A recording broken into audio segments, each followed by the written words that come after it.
La flexibilité entre le monde du travail, le monde du bureau et le monde résidentiel home, c'est en effet une barrière qui est en train de s'effondrer pour différentes raisons.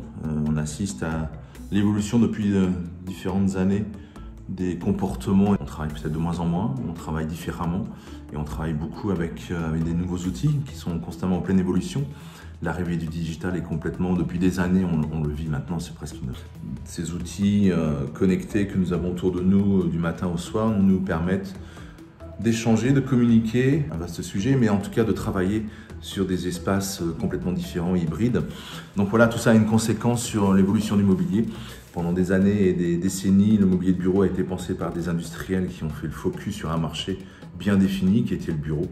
On a vu différentes typologies de produits, essentiellement basées sur le confort, sur l'ergonomie, des chaises, comme je disais précédemment, très dessinées, concentrées sur la fonction, sur le confort, des réglages dans tous les sens.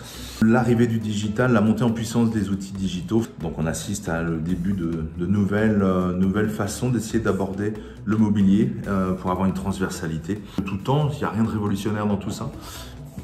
C'est juste qu'on donne peut-être plus d'accessibilité à des produits beaucoup plus sensuels, beaucoup plus domestiques, des ergonomies beaucoup plus différentes, non, mais beaucoup plus détendues. Posture qui est de plus en plus flexible et plus détendue. Un objet domestique, qu'est-ce qui caractérise un produit avec une dimension de domestique? Des objets qui ont du sens, et qui racontent une histoire et qui ont une vraie émotion. On a assisté pendant de nombreuses années, on le voit encore, beaucoup de produits sur le marché qui sont dessinés par des designers, mais qui sont assez loin de l'émotion, qui ne dégagent pas forcément un intérêt atemporel. Et un objet domestique, c'est avant tout un objet qui est facilement compréhensible et qui est sage, c'est-à-dire qui s'intègre dans un écosystème d'autres produits. Et cette sélection, elle est faite par le consommateur. Et c'est une question de culture. On choisit un produit en fonction de ses cultures, en fonction de ses référents, en fonction de ses envies. Donc voilà, c'est une question de design aussi. C'est à nous, en tant que designer, de dessiner des objets qui soient le plus juste possible. La notion de domestique est liée à un ensemble de critères. Il n'y a pas une seule réponse à cette question. Mais c'est avant toute chose une question d'émotion et de sens. Combiné à la culture, fait qu'un objet, il a sa place dans un univers domestique. Quelle est la recommandation pour un produit domestique, pour un working space at home? C'est une question assez simple et à la fois complexe. La notion de confort, c'est une priorité, mais ça devrait être la clé de tout produit intégré sur un marché.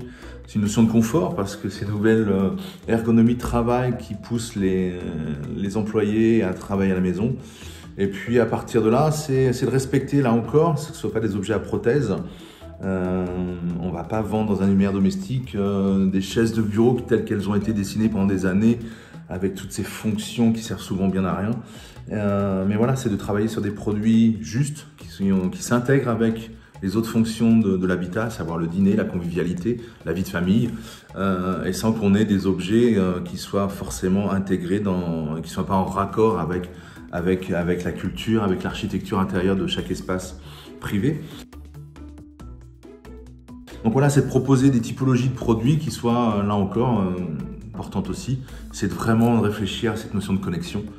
On vit dans un monde et les outils de travail sont essentiellement digitaux. Il y a le besoin de connexion, le besoin d'énergie, et c'est un vrai sujet. On a vu le Bluetooth, on a vu le wireless, on a vu toutes ces technologies sans fil. Donc il y a des solutions intéressantes à travailler pour intégrer, sans que ça soit là encore des prothèses ou des verrues, d'intégrer toutes ces notions digitales de connexion. Donc voilà, tous les produits qu'on dessine d'un point de vue factuel doivent être perméables, en tout cas connectés. Donc voilà, c'est une juste balance et de réfléchir en tant que designer à des solutions timeless, atemporelles, qui soient justes et qui soient fluides et faciles à l'usager.